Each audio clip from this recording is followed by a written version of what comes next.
गरीब साध साध सब नेक हैं, आप अपनी ठोरे, जो सतलोक ले जावेंगे वो साधु कोई और।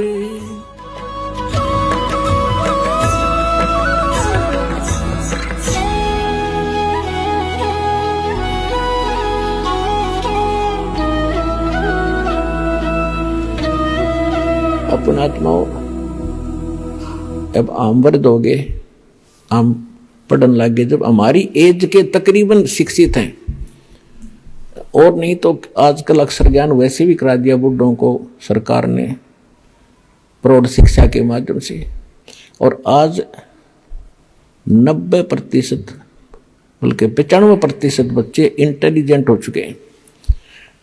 अब दास आपको ये सदग्रंथ पढ़ा रहा है, आप समझने योग्य बनाए भगवान ने पहले, और फिर ये ऐसे इंस्ट्रूमेंट दिए, टीवी चैनल परमात्मा ने बनवाए, इंटरनेट बनवाया, प्रोजेक्टर बनवाए, और ये इलेक्ट्रॉनिक मीडिया मालिक ने दिया। अभी तक तो ये मीडिया वाले इसका दुरुपयोग कर रहे हैं भगवान की दी हुई वस्तु का।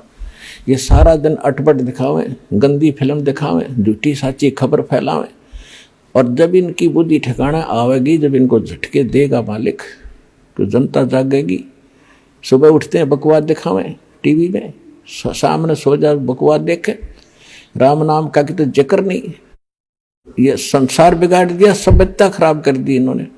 तो अब धीरे धीरे लोग उन पर प्रेशर देंगे, बकवास बंद करो और बढ़िया बात भगवान की चलाओ, बच्चों का भी भविष्य उज्जवल हो और हमें भी चैन की सांस आवे। एक तो राम नाम की कथा सुने, सुबह उठते हैं किसी टीवी चैनल पे और सुनते हैं तीन अन्य नकलियों की अटपट बक बक, उस सिर ना पैर उनका, ना को परमात्मा की कथा, परमात्मा की वाणी सुन ले तो हृदय में कसक होती है। ये सारा दिन अटपट करे, सैकड़ों संत सैकड़ों चैनल बना दिए। तो जब तक आत्मा को उसका असली आहार नहीं मिलेगा, या उठ नहीं सकती, उभर नहीं सकती, और वो उभारने का तरीका परमात्मा की वो वाणी सूक्ष्म वेद वाली इसको मिले, और वो उस वाणी का फिर बोलने वाला अधिकारी हो। आम व्यक्ति भी इस वाणी ने सुनाए जा, उसका असर नहीं हो सकता। उदाहरण के लिए जैसे एक राजा था, उसकी रानी धार्मिक थी, गुरु बना रखा था, उसने पता था गुरु बिन मोक्ष नहीं होता, पिछले संस्कार थे। राजा इस बात का विरोधी था कि गुरु बनाने की क्या आवश्यकता, भक्ति घर पे भी कर सकते हैं, गुरु से उपदेश लेना क्या जरूरी है। लेकिन वो अपनी पत्नी को विवश नहीं कर सकता था, कुछ धार्मिकता उसके अंदर भी शेष थी। तो उसने एक दिन अपनी पत्नी से कहा कि मैं आपके गुरुजी से 2 बात करूंगा, मेरे प्रश्न का उत्तर देगा वो। उसकी पत्नी ने कहा कि सब सभ्यता से बात करिए, मेरे गुरुजी से आपको सब उत्तर देंगे। उसके साथ उनके आश्रम में चले गए अपनी पत्नी के साथ। अब राजा ने जाति प्रश्न किया कि महाराज, आप जो जनता को भ्रमित कर रहे हो कि गुरु नाम दे तभी बात बने, राम राम तो घर बैठ के भी कर ले, कोई कर ले, इसमें क्या क्या दिक्कत आती है। आप लोगों ने तो अपनी रोजी का जीविका बना रखी है दुनिया को भ्रमित करके। अपने आत्माओं, परमात्मा जगह जगह आते रहते हैं, अपनी प्यारी आत्माओं को समझाते रहे हैं। कहीं भी जाकर वो किसी साधु संत के रूप में कुछ दिन रहते थे, फिर चले जाते थे। वहाँ जो पुण्य आत्मा होती थी वो आ जाती थी, उनसे आशीर्वाद से धर्म पुण्य करवा कर उनको चार्ज कर जाते थे। इस समय के लिए वो भक्ति को जीवित रखना चाहते थे। तो परमात्मा यानी उस संत जी ने कहा कि राजन, एक विस्तार के साथ आपको बताना पड़ेगा। अब 2 शब्दों में इसका उत्तर मैं दे नहीं सकता, और मुझे और भी बहुत भगत बैठे, इनसे मिलना है। मैं कभी आपके घर आऊँगा तब इसका उत्तर दूंगा। राजा ने सोचा, और अच्छा वहाँ आराम से इसका मगज चाटूंगा, वहाँ जाएगा तो अच्छी बात है, ठीक है जी। समय बता दिया कि उस दिन आऊँगा, तीसरे दिन, और इस समय आऊँगा। अब राजा इंतजार कर रहा था, और रास्ते में पहरेदारों उन जो खड़े थे सैनिक अंगरक्षक, उनको बोल दिया था कि साधु आएंगे, उनको आने देना, रोकना नहीं। स्वयं सिंहासन पर विराजमान होकर बैठा था, सामने आसपास मंत्री खड़े थे, सैनिक अंगरक्षक खड़े थे राजा के।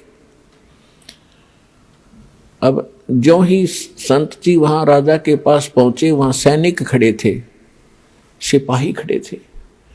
उन सिपाहियों से संत ने कहा कि इसे अरेस्ट कर लो, इसको गिरफ्तार करो। किसको? राजा को। राजा की तरफ संकेत कर रहा था कि सैनिकों इसे गिरफ्तार करो। एक बार कहा, राजा ने सोचा वैसे मजाक कर रहे हैं। दूसरी बार सीरियसली कहा तो राजा ने सोचा ये तो भी बकवाद कर रहा है। तो राजा ने कहा कि सैनिकों इसको अरेस्ट करो। इतना ही कहा था, सैनिकों ने, सिपाहियों ने उस महात्मा को चारों तरफ से जकड़ लिया। अगले आदेश की इंतजार कर रहे थे कि इसका क्या करें। तब संत जी ने कहा कि महाराज, आप राजन आए अतिथि का, साधु संत का सत्कार किया करते हैं, कैसे बेइज्जती किया करते हैं। तो राजा ने कहा कि आप बात ही कुछ ऐसी कर रहे हो तो ऐसे व्यक्ति को क्या सत्कार दिया जाए, आप क्या बकवास कर रहे हो। संत जी ने कहा, मैं आपके उस प्रश्न का उत्तर दे रहा हूं जो आपने परसों पूछा था मेरे आश्रम में जाके, कि गुरु जी की क्या आवश्यकता है, भक्ति तो खुद भी कर सकते हैं। राजा बोला, ये खाक उत्तर दिया, तो आप तो मेरी गद्दी पर कब्जा करना चाहते हो कि तेरी गद्दी को तो मैं थूकूं भी को नहीं। पर बात सुन ले, मैं जो बात बताना चाहता था कि जैसे आज आपके वर्ड में पावर है, आपके शब्द में शक्ति है। मैंने वही शब्द बोला कि इसे अरेस्ट करो, गिरफ्तार करो, ये सैनिक टस से मस नहीं हुए। और आपने वही शब्द बोले, इसे गिरफ्तार करो, इन्होंने एक सेकंड की देर नहीं करी, तुरंत गति में आगे। इसी प्रकार संत की शब्द में शक्ति होती है। जो वचन, वाणी, सत्संग वो करेंगे उससे तुरंत असर होता है। उसको आम आदमी बकता रहो, उसे कोई असर नहीं होगा। और यही कारण रहा कि आज तक इन महापुरुषों की वाणी ग्रंथ बनाकर भी लोग जाप करते रहे, इसका पाठ भी करते रहे। कबीर साहिब के कबीर सागर से मूल पाठ बनाकर संध्या, सुबह, दोपहर, शाम करते रहे। उनसे असर नहीं हुआ क्योंकि वो अधिकारी के मुख से नहीं प्राप्त था, आदेश नहीं था। तो अब इस दास को परमात्मा ने भेजा है आपके लिए अधिकारी बना के, और complete in all respect course दे के, और अब आपका पूरे विश्व का कल्याण हो सकता है जब शरण में आकर भक्ति करोगे।